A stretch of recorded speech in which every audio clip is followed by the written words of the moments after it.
2025 Nasi ka mkpọnọkọ imo oke mmadụ n'Ikpuiga Chief Ambassador Kevin Chijioke Chitesi na-aba Chitesi odogwu nnukwu mmadụ n'Ikpuiga n'Ikpuiga n'Enugu Ezike gbosizi eje oyimo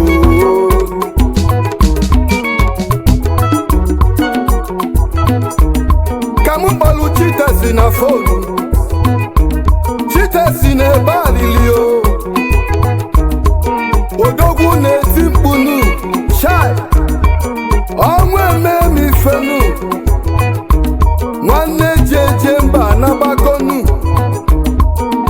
hai kezi onye ọ na-ekwunu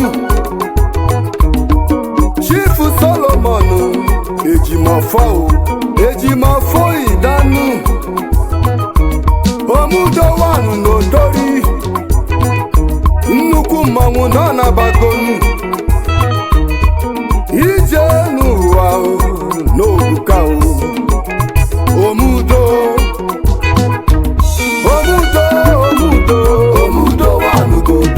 Chief Solomon Ejimofor Ejimofor n'agbako nnukwu mmanwụ nọ n'agbako ọ na-abịa osi bịa nwa mama ije chai Chitesi wee jụọ m nu ọkpọ m Messi bịa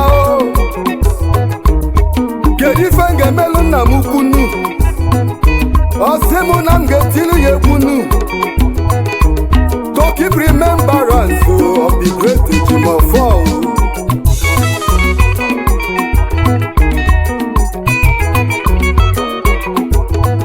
n'aga m akọlụ na akụkọ maka Chief Ejimofor na nya bụ Ejimofor na mụrụ ya na 1978 February 22nd na Beletize Solomon Iyida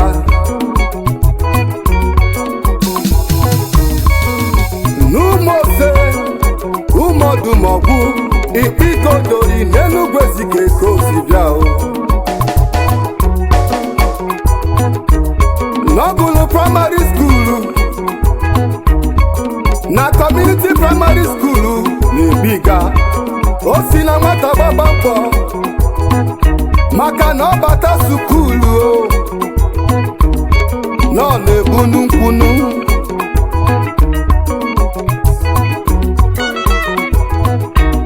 maka ọ gụsịrị primary school Mr. Leonard okenye odo kpọlụ ya wee jee babanu in the year 1995 ka o jere boyi n'ebe afọ ka Chitesi dakwalụ gbawa boyi fana abụọ na afọ onwe fananyanu in the year 2000 esetulu Ejimofor wee gbaba mbọ obido gbawa China nwoke na-eme ọfụmanụ maka na biznes dolu ya anyanụ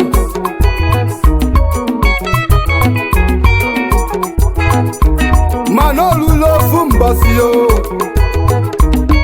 n'ọchịchị Jonathan Goodluck ndị ya na Ejimofor na-eme biznes na fabulie wayo $20,000 n'ofulefu ifuka ije nwoke si dị chai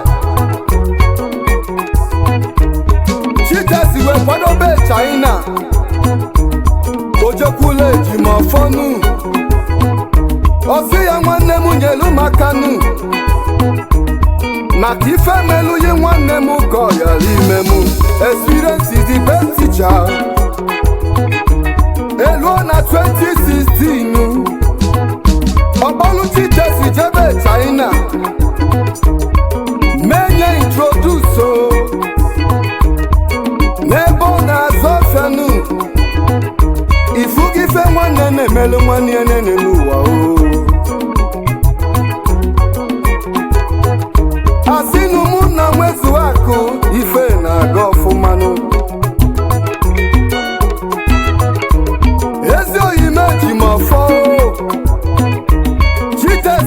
balili o asị na ọnwụ na-ere ego nu Ejimofor ga-anọli o ma etu o si dị n'elu ụwa anya dịrị Chukwu Ome-udo Ome-udo wanugudogwu Ome-udo Ome-udo Ome-udo wanugudogwu Nze Solomon Ejimofor Ome-udo wanugudogwu odogwu lalu n'udo nu Ome-udo wanugudogwu onye ọma jebe n'udo Ome-udo wanugudogwu nwa mama o Ome-udo wanugudogwu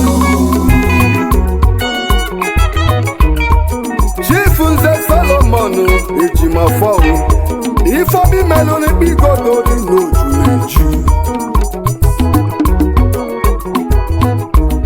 eluo na Krismas o ị na-ebu bags of rice o na-ege ndị obodo ị na-egbula obodo efinu onye ga-emenụ ka Ome-udo nke izizi n'Ikpuiga o Chief Ejimofor ya bụ chairman Ikpuiga Abroad Union na Aba branch former general treasurer Ikpuiga Abroad Union odogwu oyimo ya bụ CEO Ejimofor Hotels Ejimofor Hotels dị na Banu Ejimofor Hotels dị n'Enugu Ezike na Amufe na ya dị n'Ugbola Afọ ọ dịkwa na Benue steeti Ejimofor Hotels ebe a na-ekpori ndụ n'elu ụwa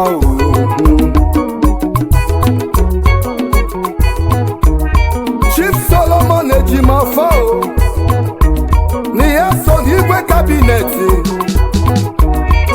n'Umuodori community n'Ikpuiga wọnsa n'igwe eleto maka ifeomi na-eme n'Ikpuiga na ndị obodo na-afọ anafọ ya nụ idozili transfọma o si ndị obodo na-afọ ahụ ụbọ ọkụ nụ ịnụlụ nwanyị na-abọ Mrs. Roleta Chinasokwu Ejimofor na Agata Chinenye Ejimofor ịmụlụ ụmụ iri nu onye ga-adịnụ ka Ome-udo Ome-udo ezi oyimo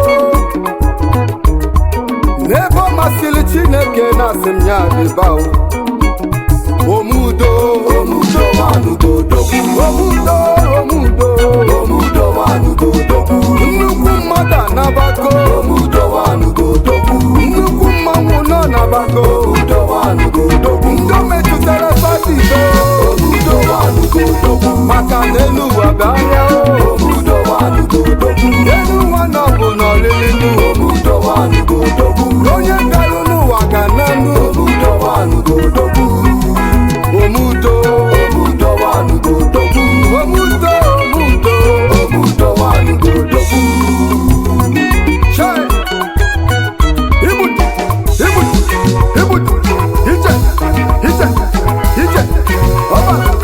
Ọba Igbo mkpume Yei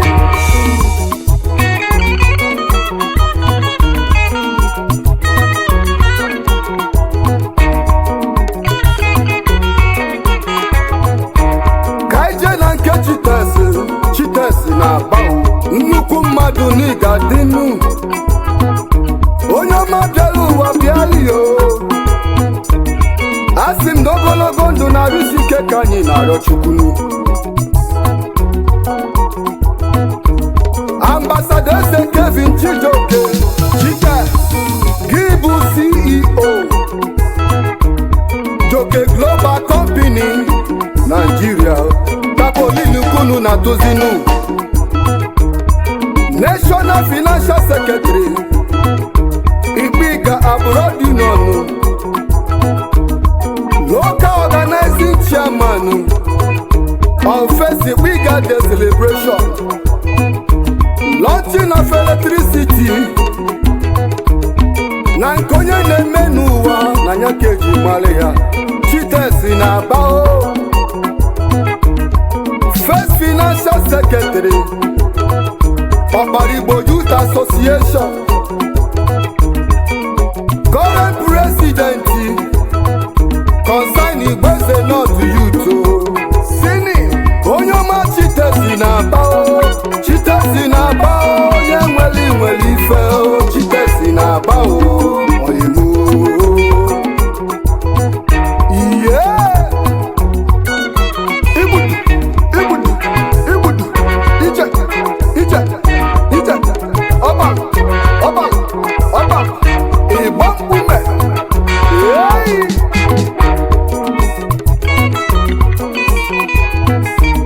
Kedu maka Chief Leonardo Okenye Imodo alias Ogandi Oganu? I will buy all in China. Chief Leonardo Odogunu, Ebu CEO Okenye Ventures Limited. Odogunu ga-adịlị gị mmanụ. Onye mmadụ like aba o, na ọ ga-adịlị gị mma o. Ka ije na nkọbidi Igbo, ezobidi Igbo Odogunu, Mr. Ruben Obonna na ọ ga-adịlị gị mma. Onye ọma na ị ga-adịlị m ndụ. Olisa we na-agọzi nyọma sị m na ị ga-adị o. Ka ije na nke odozi obodo, Mesaya na Sukanu, Chief Dr. Chirododo na ị ga-adị o. Oke nwa na Ikpuiganu, Ebu CEO Chirote and Ogadima Foundation Odogwu. Asị m na ọ ga-adịlị gị mma. Odogwu na ị ga-adị o.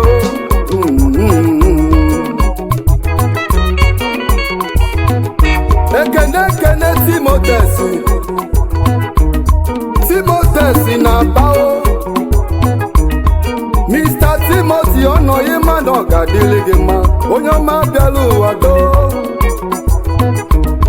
Nekene m n'elu yi, asị m na ị ga-adị o. Mr. Ikechukwu Eze Ike Nature, onye ọma nna anyị kenelu yinu. Ike Nature na Togo kisi webilinu. Anyị si na ị ga-adị o. Ike Nature o. Ka anyị kelee nu meya o. Meya na ọ ga-adịlị gị mmanụ. Mr. Chimezi Osayinu, Mayor na Ebu Vice Chairman Ikpuiga Abroad Union Aba Branch. Onye ọma na ị ga-adị n'o. Mayor na ọ ga-adịlị gị mma. Nwa mama o. Comrade Amos Chukwuma o. Amos Chris na Nnewini. Ezi nwanne m na ị ga-adị n'o. N'Ifeanyi na ya Chineke bụ na ọ ga-adịla anyị mma. Na gị bụ National President Ikpuiga Abroad Union. Onye ọma na ị dị anyị mma o. Na ị ga-adị o.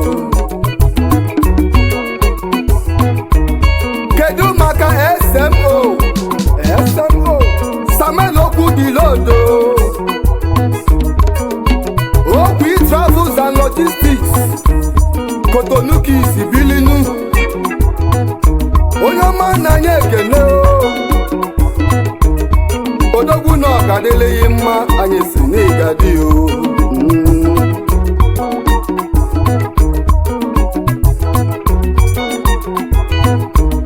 Anyị ejebe n'obi eze o. Ka anyị kene igwe na-achị obodo nu. Igwe Clement Madugu Igwe nọ n'enyi n'Umuodori community Igwe n'Igadi o Igwe n'Ọgadịlịghị mma Dulai gaba o kedu maka His Royal Highness Igwe Gabriel Agbaeto Ogo Igwe Ogene o Ogene one of Amachala Igwe n'Igadi o anyị si n'Ọgadịlịghị mma o kedu maka Nwachikwubala nke izizi na Amachala community Chief Miracle onye dịka Agbaeto Ebu CEO Miracle Stainless Fabrication onye ọma n'iso wee bilinu odogwu na Ọgadịlịghị mma anyị si n'Igadi o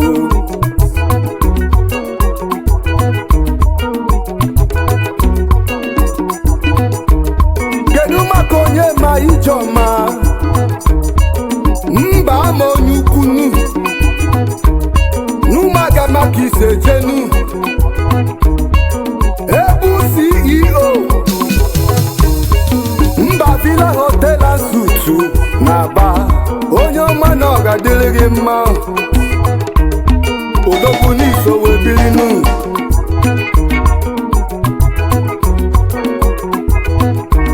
anyị ejebe Ọnịcha donu ka ije kene odogbunu Chief Anthony Ofegbu anyị si n'Igadi o dịka na-agbalị izu n'Ọnịcha doki na zọfịa inu onye ọma na Ọgadịlịghị mmanụ anyị si n'Igadi o